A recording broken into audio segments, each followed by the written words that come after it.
Good evening, councillors. Good evening, executive, and welcome to those in our virtual gallery to the June ordinary meeting of council. Could I ask you, please, councillors, executives, to be upstanding for the council prayer and the acknowledgement of country.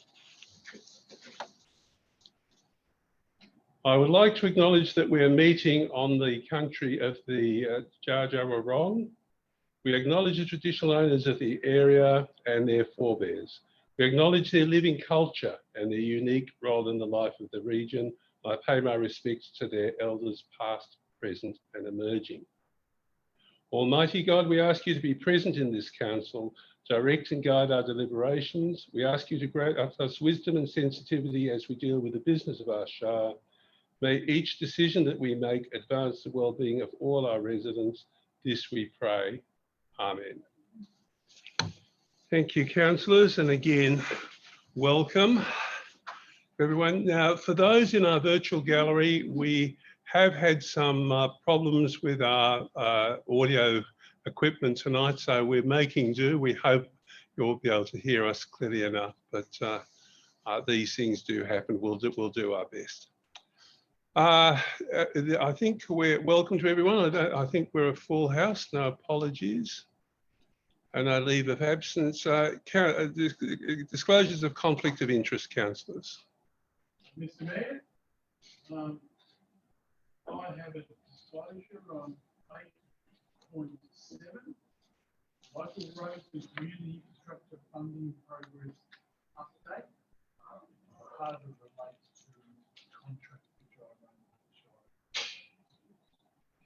Thank you, Councillor Murphy. That is duly noted.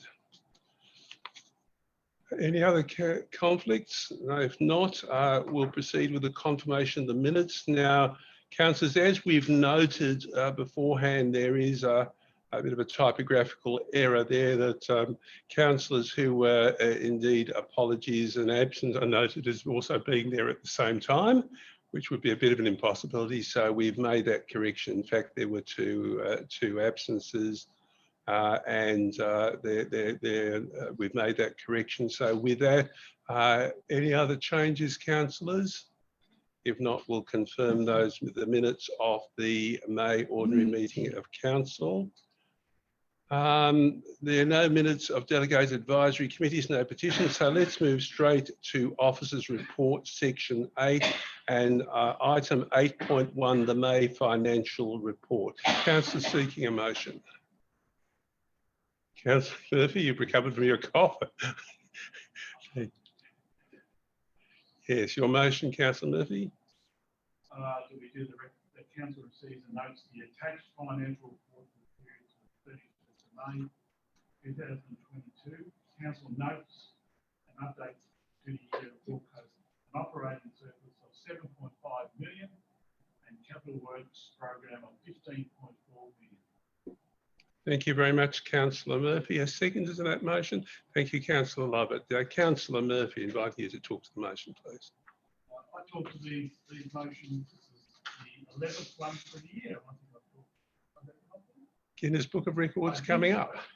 I'm always very happy with the financial report. So I must admit, I like the way they come out and read and where we're tracking. But for the people out there in that land, I just read a summary, which you may not have this at home.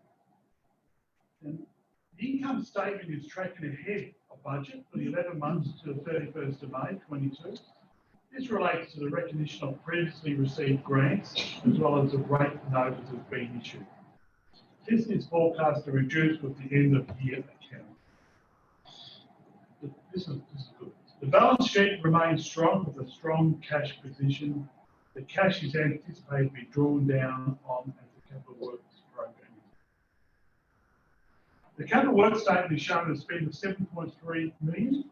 5 million of capital works has been identified and carried forward into 22-23 financial year. The updated capital works forecast is a spend of $15.4 million.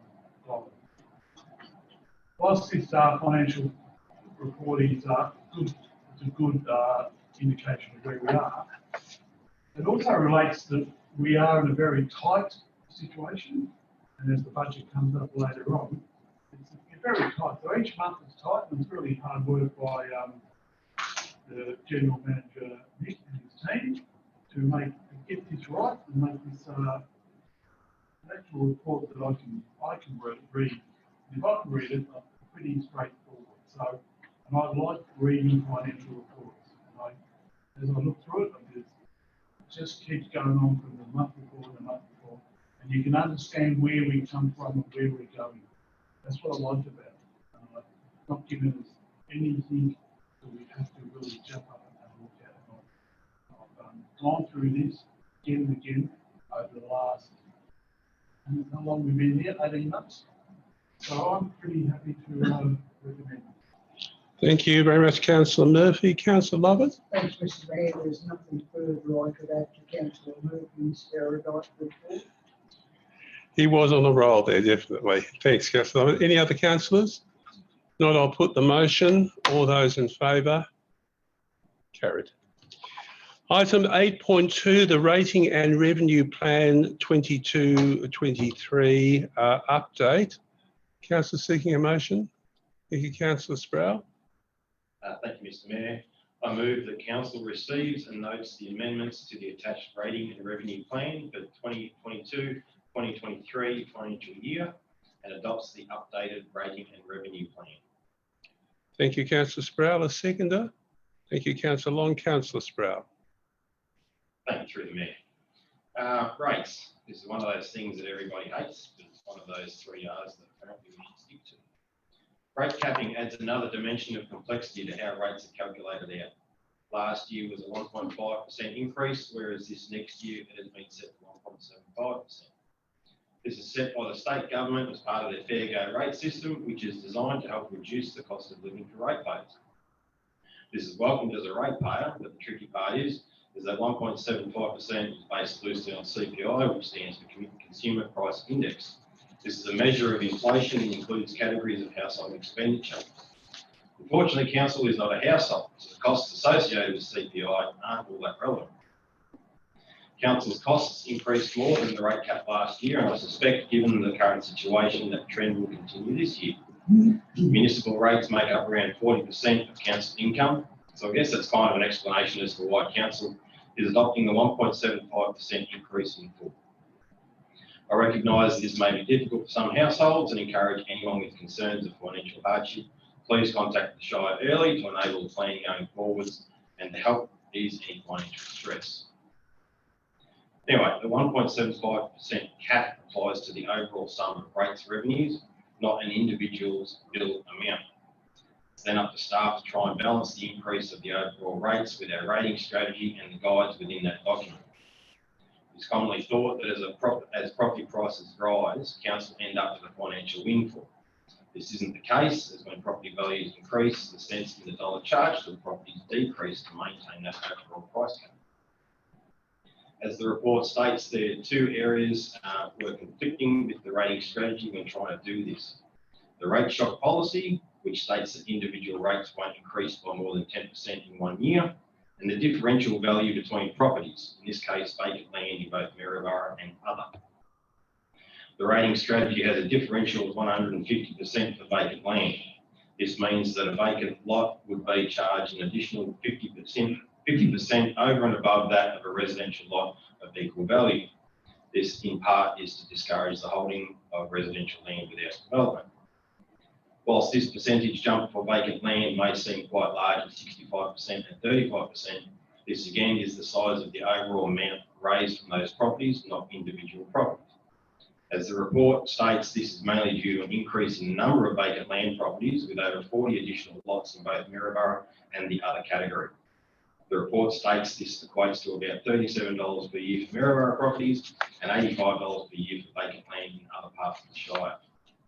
Given the booming housing, hopefully these vacant lots will be built on and become homes for our community, and in the future will sit in the residential properties category. Thank you. Thank you, Councillor Sproul. Councillor Long? I have nothing further to add. I think Councillor Sproul did an excellent job summarising that. Other councillors? Not, I'll put the motion. All those in favour? Carried. 8.3, the officer's report on budget feedback, community feedback. Councillor seeking a motion. Councillor de Villiers. The motion is that council receives and notes the community feedback on the 2022-23 budget, and that council provides responses directly to those who have provided contact details, and for others includes responses in the report. Okay, thank you, Councillor de Villiers. A seconder? Thank you, Councillor Bella. Councillor de Villiers. This was budget feedback.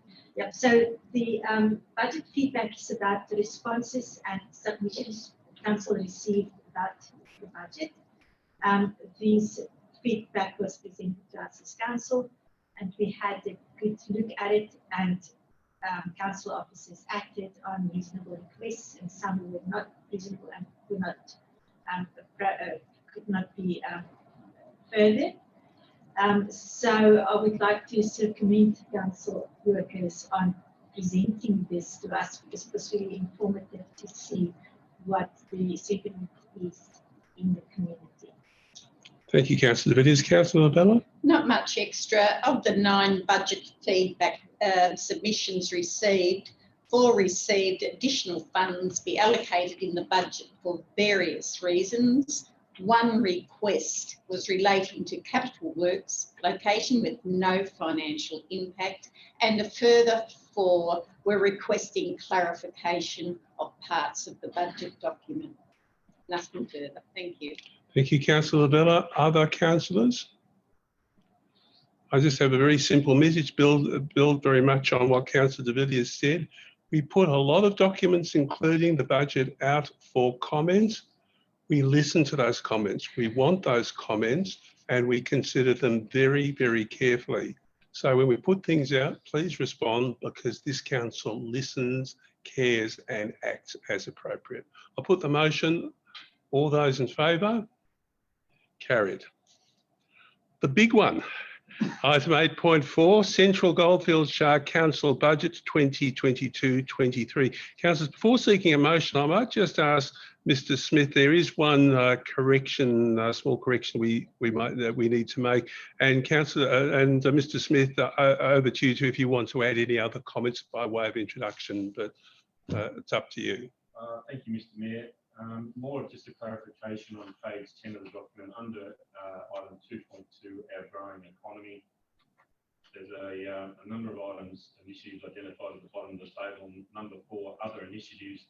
It should have said funding towards the Central Goldfields Pride Festival, 5,000 would include in the budget, not a feasibility study. So I just wanted to clarify that typo in the document. Thank you very much, Mr. Smith. Councillor seeking a motion? Thank you, Councillor Lovett. Thanks, Mr. Mayor. I'd like to move that council thanks all submitters for providing feedback on the draft 2022-2023 budget. Notes that the 2022-23 budget has been prepared in accordance with Section 94 of the Local Government Act 2020, and having considered all the submissions received on the draft 2022-23 budget, pursuant to Section 94 of the Local Government Act 2020, adopts the 2022-23 budget in attachment 1. Thank you, Councillor Lovett. A seconder to that motion? Thank you, Councillor Murphy. Councillor Lovett, over to you. Thank you, Mr. Mayor. The budget process is probably the most labour-intensive task the council undertake, and so it should be. The budget process has been extensive and comprehensive, and has consisted of the following: 6 half-day workshops on components of the budget with councillors, 1 briefing on the consolidated budget, the draft budget presented to council to go out for public consultation period including online and face-to-face sessions, budget feedback on public submissions, briefing on finalised consolidated budget, and finally the budget presented here tonight for adoption. Central Goldfields Shire has prepared this budget for the 2022-23 financial year. The budget is financially responsible and focuses on the implementation of the Council Plan 2021-25. The budget outlines the resources required to deliver the diverse and extensive range of services we provide to the Central Goldfields Shire community. The budget includes a rate increase of 1.75% in line with the government's fair go rate system, rate cap. Council has not applied to the state government for a rate cap variation. Council's waste charges have been increased by 5.52% for the coming year. Standard rate charges, waste charges, and varying increases for non-standard waste charges. This is to ensure that the full cost of Council's whole waste management function continues to be fully funded by these rate charges. The waste budget includes a capital works program of 19.3 million, 7.8 of which are carryover projects. Most of these carryover projects have already begun, but will be finalised in the next financial year. Thank you, Mr. Mayor.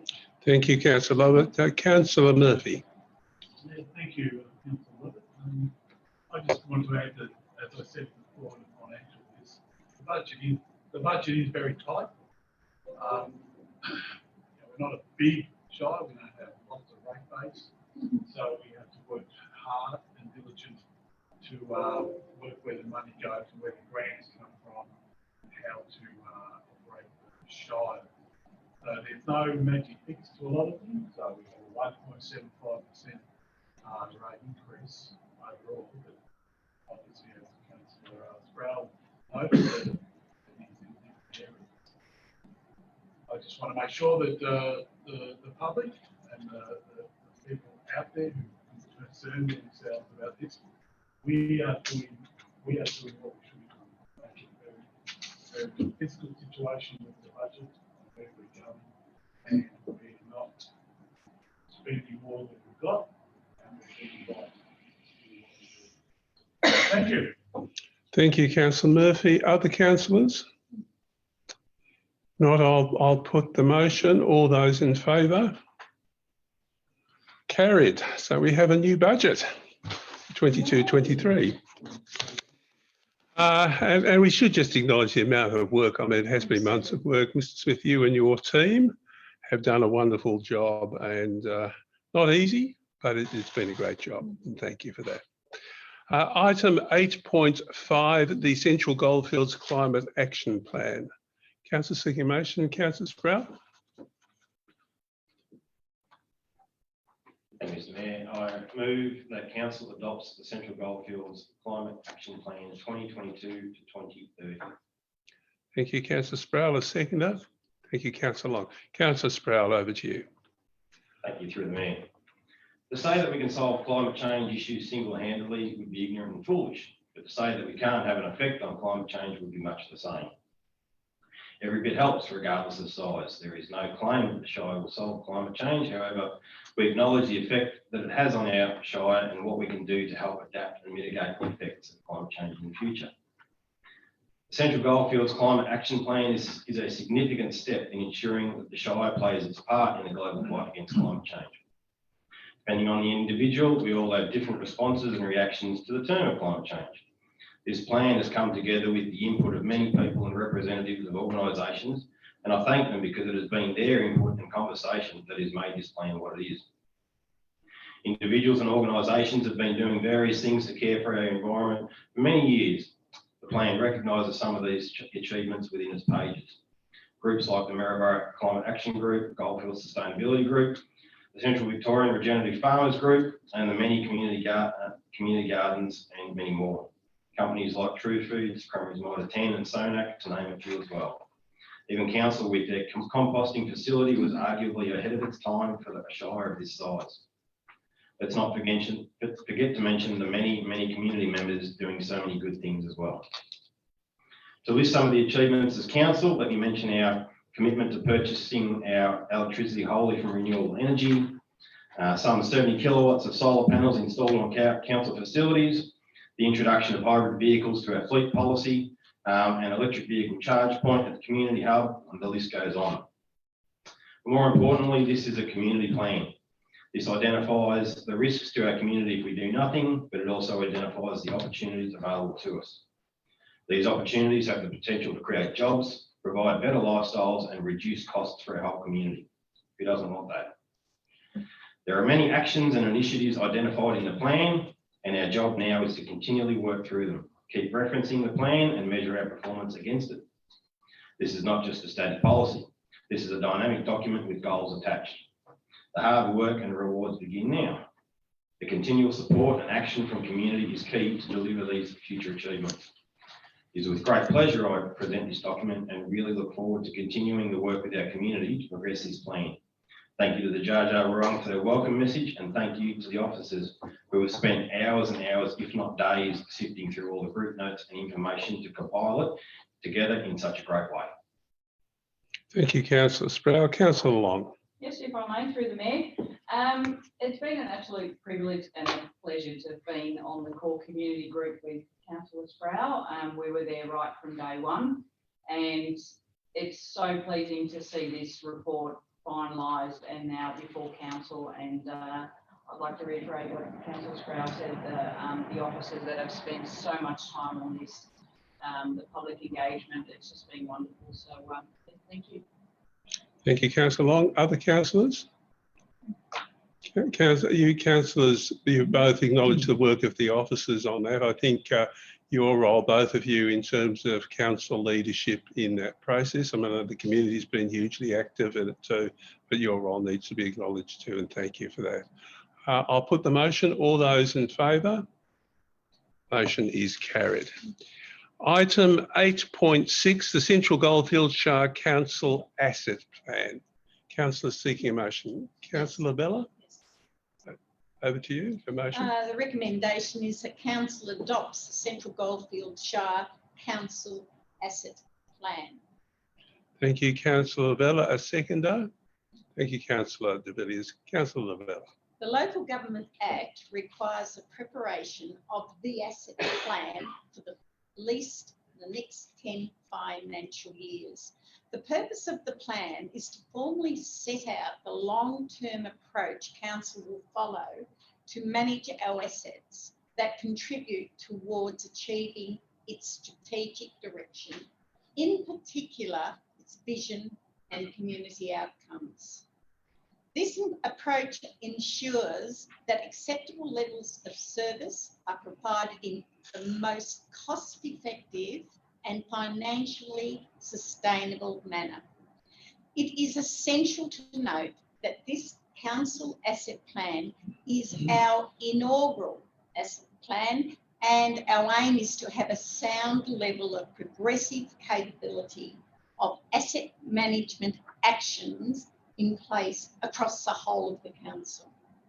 The plan also commences an improvement path towards good asset management development and is a critical component of the local government integrated strategic planning and reporting framework, which you will find on page 197 of this document.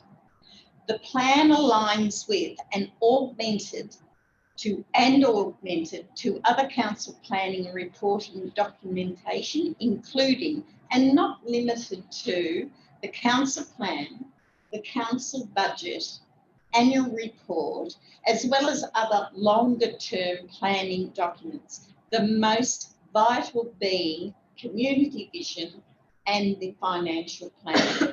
I urge all councillors to vote in the positive for this motion. Thank you, Councillor Bella. Councillor de Villiers. Nothing further. Other councillors? I'll put them out. Oh, sorry, Councillor Murphy. Thanks, Councillor.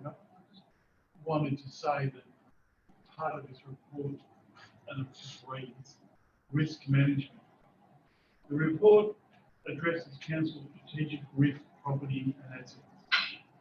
Failure to maintain, renew and expand our assets in a timely and robust way take us into service and that we need to be setting out the long-term approach the council will follow to manage those assets that contribute towards achieving strategic direction, in particular vision and community outcomes. Risk management. Thanks, Councillor Murphy. I should have noted that at the outset. Other councillors?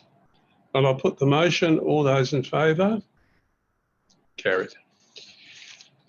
Item 8.7, Local Roads and Community Infrastructure Funding Progress Update. Just making sure it's.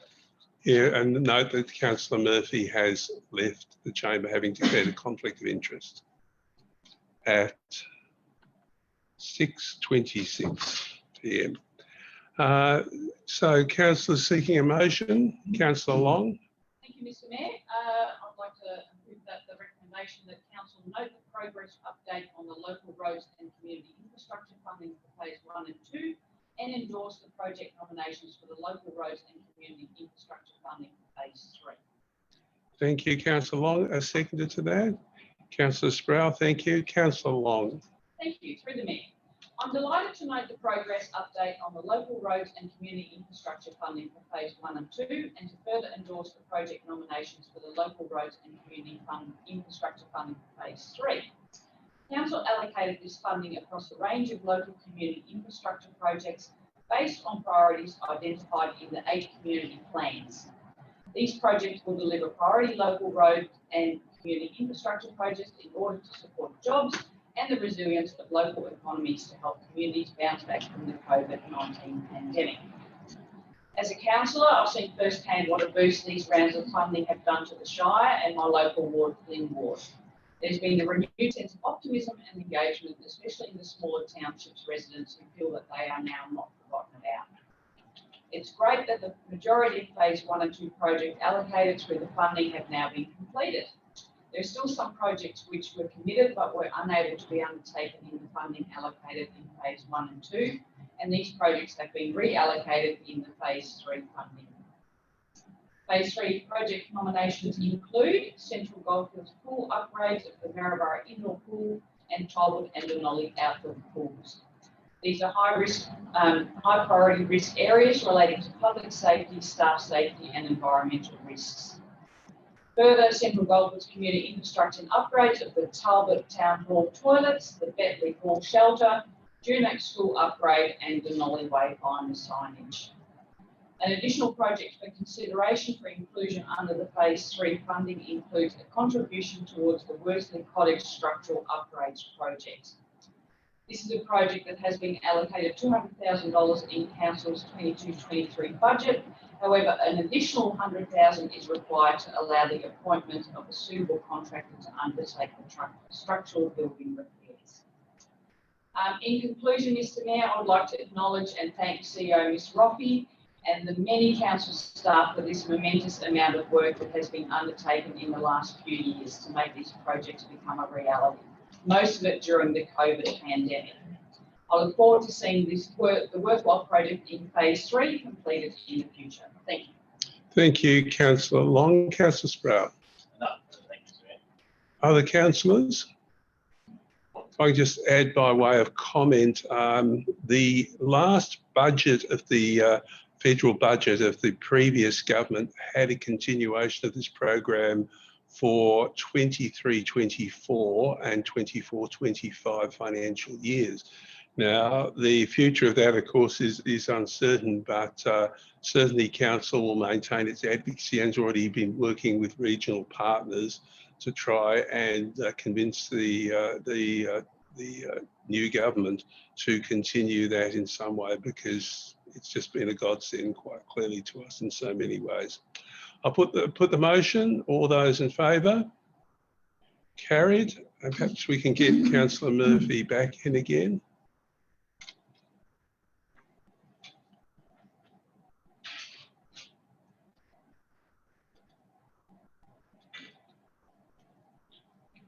And we note that Councillor Murphy re-entered the chamber at 6:30 p.m.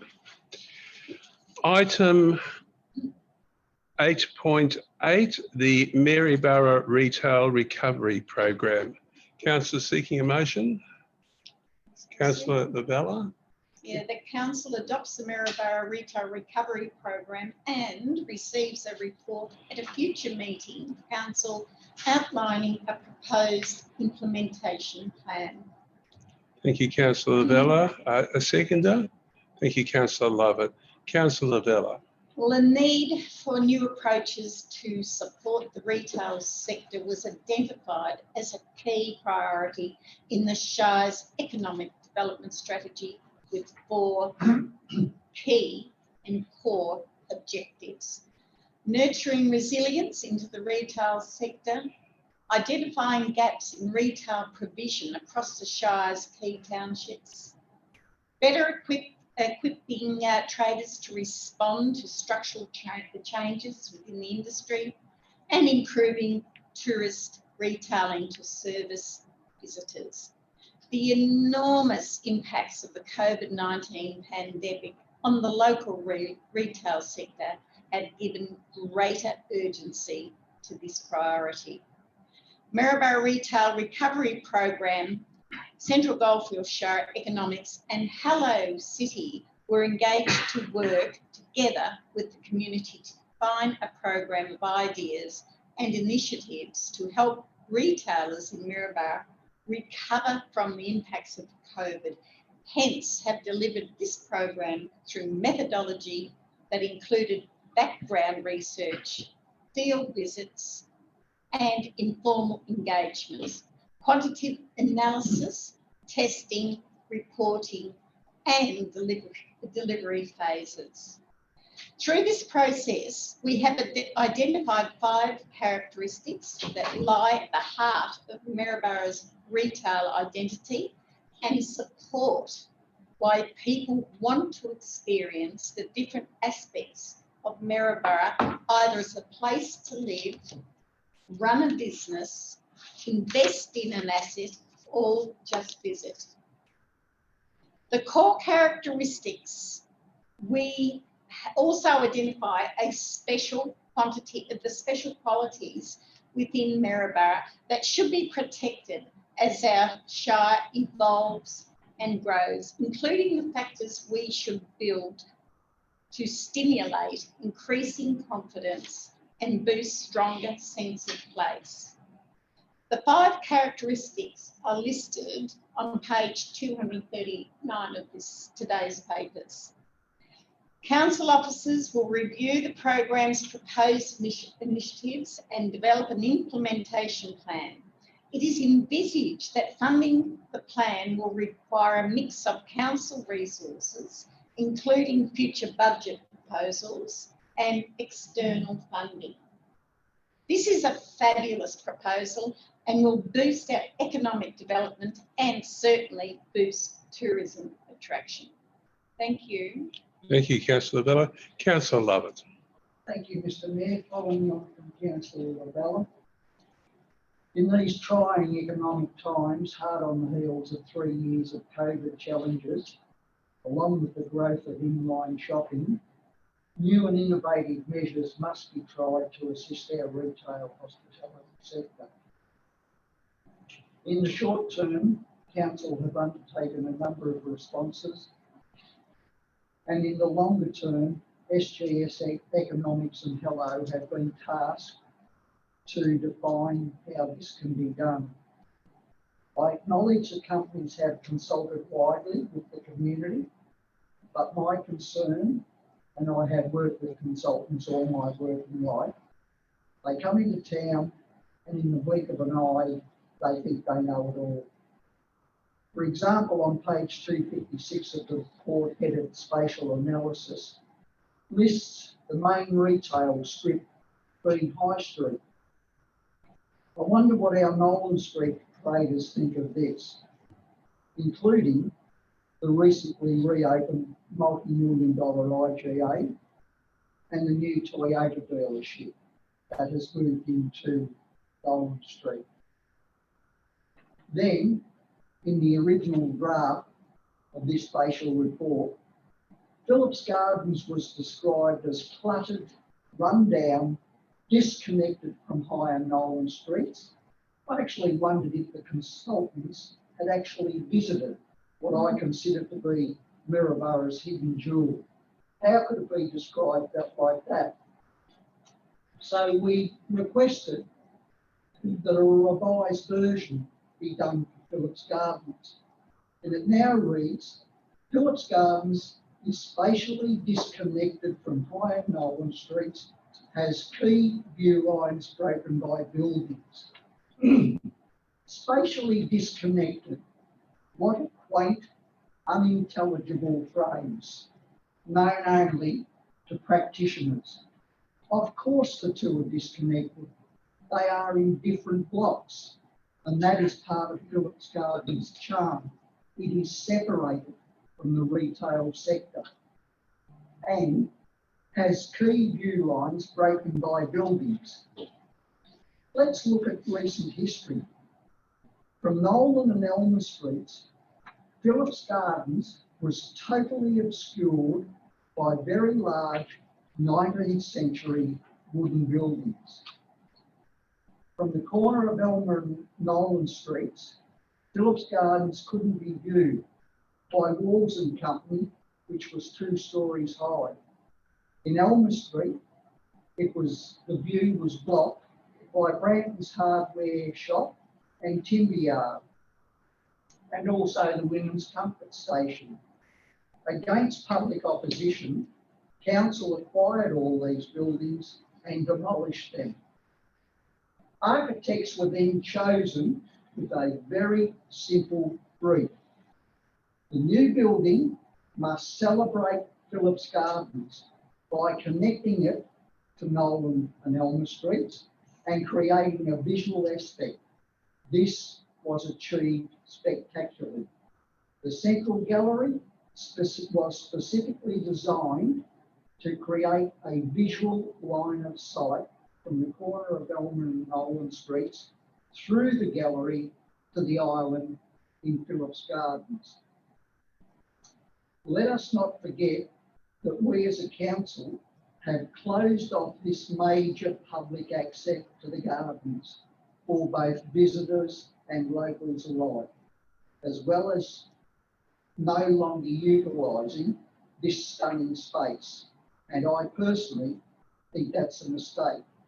Almost on a daily basis, I see locals and visitors walk up to the front door to walk through to the gardens, and unfortunately, they're locked. I fully support the retail revitalisation initiative, but will most assuredly look at the final submission very closely. Thank you, Mr. Mayor. Thank you, Councillor Lovett. Other councillors? Councillor Murphy. I agree with Councillor Lovett saying, and when it came up last week, and I'm just floored at the things that's sitting there about Phillips Gardens. I just can't, I can't vote for this. I just don't think the contractors or whoever they were actually there.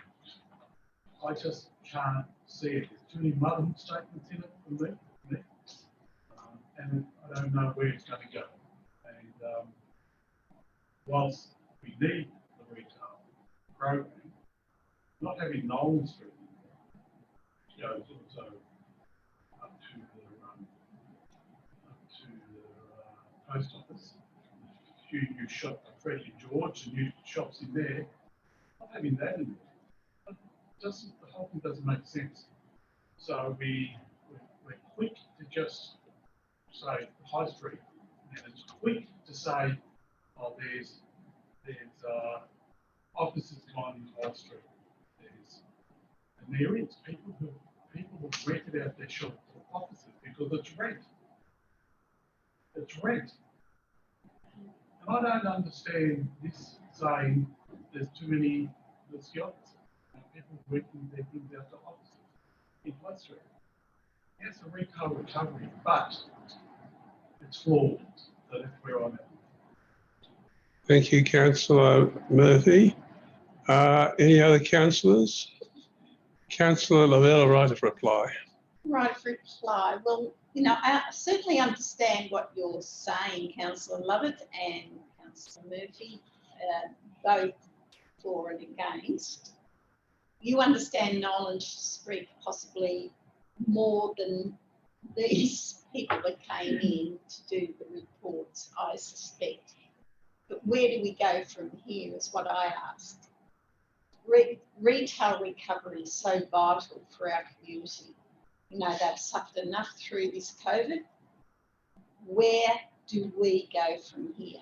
I agree with what you're saying, Councillor Murphy, but we've got to start somewhere. And I think this is where we start from this night on. But we can, and that's a question I ask, can we review a few of these areas within the document, Madam CEO, in regards to the Nolan Street aspect? Yes, we can. So let's go forward with what we have here, but under the proviso that we review the Nolan Street issue that was just outlined. Thank you. I'll put the motion. All those in favour? Carried. No, there are no notices of motion. Urgent business, councillors? No urgent business. Other business, we have one item listed as other business. I'll then see if there are any other issues. 11.1, the advocacy letter to the Treasurer following his recent visits to Maryborough and his announcement of supporting grants and meeting with councillors, some of the council staff, officers and the Committee of Maryborough. A follow-up letter on growth. Councillors, I'd seek a motion to note the letter that got to the Treasurer. Thank you, Councillor Lovett. Is there a seconder? Councillor Vella. Councillor Lovett, would you like to talk to that motion? Mayor, I'd like to move that Council make the letter to the Treasurer, the Honourable Tim Callis, and the issues and projects requiring support from the State Government of Victoria. Thank you very much, Councillor Lovett. Councillor Vella.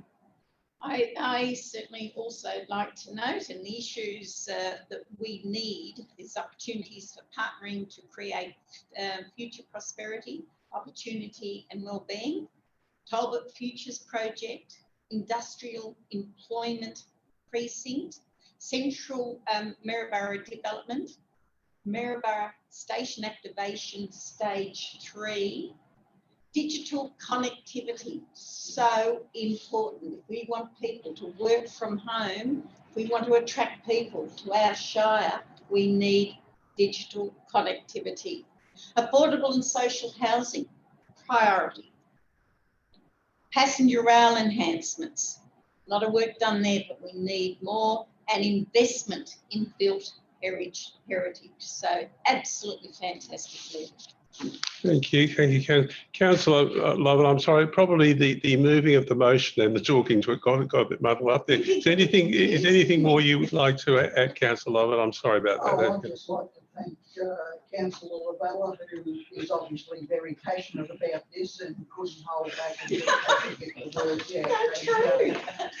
We can only congratulate and thank her for her enthusiasm. And have a go at the Mayor for not picking that up earlier, but she was on a roll, so I thought we'd let her go. Quite simply, local government rely on the other two levels of government for major support to undertake what we want to take place, particularly a small shire like Central Goldfield Shire. So with the upcoming state election in November, it is very important that we let the Victorian government know what our wishes are, and in fact, we're ready to go with them. The purpose of this report is for Council to note the letter sent to the Honourable Treasurer of Tim Callis, advocating to the state government that we want their support on a range of issues, the issues Councillor Lavella have read out, because without their help and assistance, we can't do it. I would also like to add that this letter didn't only go to the State Treasurer, the Honourable Tim Callis, but also went to the Minister for Employment and the Minister for Small Business, the Minister for Planning, the Minister for Public Transport, and the Minister for Regional Development.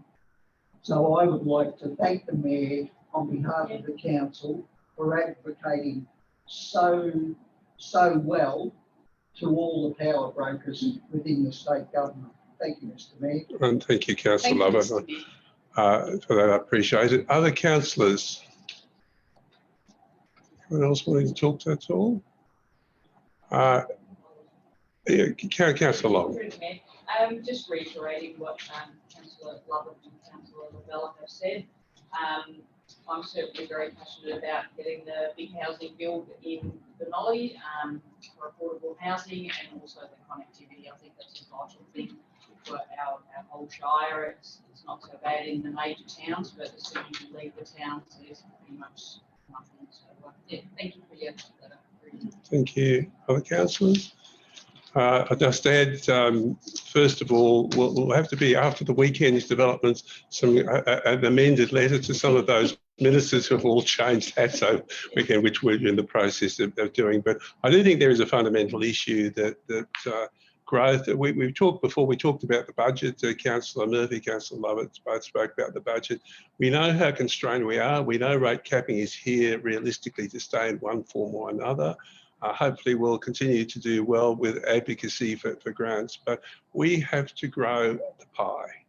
We are well able to grow the pie. We have wonderful locations that with built community infrastructure, well able to accommodate growth. That growth helps us to provide the services that we are asked for on a daily basis by our residents. Council should do this. Well, council would if it could. We can't because we haven't got the money to do it. So we've got to grow the pie, and this is about saying, as Councillor Lovett said, basically saying to the government and the Treasurer, we got a very good hearing from the Treasurer, that this is about saying we need your help. We can't do it by ourselves, but invest in us because we'll give you a rate of return. We'll show you that we can grow and all the benefits and all the services we can provide to the community. I'll put the motion that we note that the letter to the Treasurer and the associate other ministers. Carried. Any other business, councillors? There's no confidential business, so therefore at 6:48 I'll declare the meeting closed. Thank you for your attendance, councillors, executive. Thank you for those who've joined us on the virtual gallery. I'm sorry if the audio wasn't quite our usual standard, but we did have those technical problems. Thank you.